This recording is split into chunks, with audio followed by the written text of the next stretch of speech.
I've not done a monochromatic makeup look in a fat minute, so let's get into it. Now, when I was doing like my new makeup series and I did like the green, the brown, the burgundy, stuff like that, I had a couple products that were those colors, but it was mainly just trying to use what I had that was new. And I also paired other colors with it that I thought would look nice. Like with the purple look, I did a pink blush and like a pink lip, stuff like that. Today we are using all burgundy makeup. So that means burgundy eyes, eyeliner, mascara, lips, blush, all of it. So I have primer, foundation, concealer, and brows done. I am gonna go ahead and throw on a little bronzer and we'll jump into the blush. So for blush today, I am jumping in with this Makeup Forever blush and highlighter palette. And I figured we could probably mix these two shades here and create a really nice burgundy shade. And also to keep everything very matchy-matchy, I will also be using these colors for my lips. So I am just going in with a small brush and I'm just going back and forth between the two to build up some color. And then we are just going to start stamping this onto the face. Now, these are more buildable colors, which I appreciate because not every time you do blush, do you want it to be super pigmented right off the bat. So these are a nice buildable formula, especially with a less dense brush like this one. That is very, very pretty.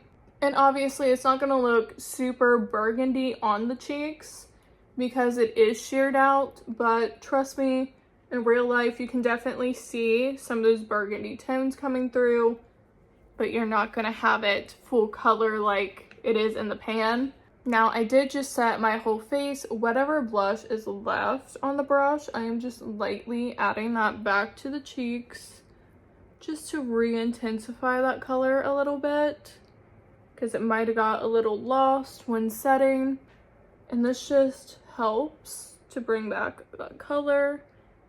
And if you just use whatever is left on the brush and don't try to add any more product, it typically plays well with the powder. It's when you start picking up too much of a wet product and putting it on top of your powdered face that it gets to look a little cakey and patchy and looks weird. Now, if you're just using whatever is left on the brush, you should be fine. Now, let's go ahead and get started on the eyes. We'll come back to the face here in a minute. Let's go in with the Estee Lauder Double Wear pencil in the shade Aubergine. This is a really nice, like, burgundy wine-colored eyeliner. And we're just gonna pop this all over the waterline. Now, I do have a few different eye products here. Plus, I do have that same liquid liner and mascara pulled out. So I'm trying to figure out the best way to do this. I think what I'm gonna start with is actually this Melt Ultra Matte Gel Liner in the shade Burnish, which is kind of giving burgundy vibes. I think this is gonna be a really nice base color. So I'm just taking a little bit of that on a flat brush and putting this all over the lid. And we're not gonna worry if it looks messy right now because we have eyeshadow going on top. Now I am, however, going to take a little bit of this and smudge out this lower lash line too. Now, to give us some type of transition so it doesn't look so crazy, I have this little Natasha Denona Eye Sculpt Texture and Tone palette single eyeshadow in the shade Y2, which is just a nice like neutral brown. This is great for a transition shade. So I'm just taking a little bit of that on a fluffy brush and going to blend over this harsh edge and diffuse it.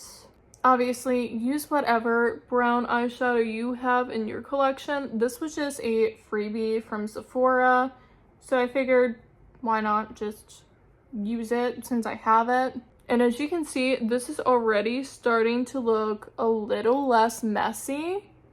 You just gotta trust the process. Now, taking this ColourPop single shadow in the shade Drift, I think this is a beautiful like cranberry burgundy shade. I'm going to take a flat brush like so, dip into this, and put this right on top of that base shade. And then just go back in, blend over those edges a little bit, and you should have something like so. I wanted to do eyeshadow first just in case there was like any fallout. We can go ahead and sweep that away because we are going to use one of the cream highlighters out of this palette. And I'm thinking this more pinky one is going to complement the eyeshadow really well and the blush.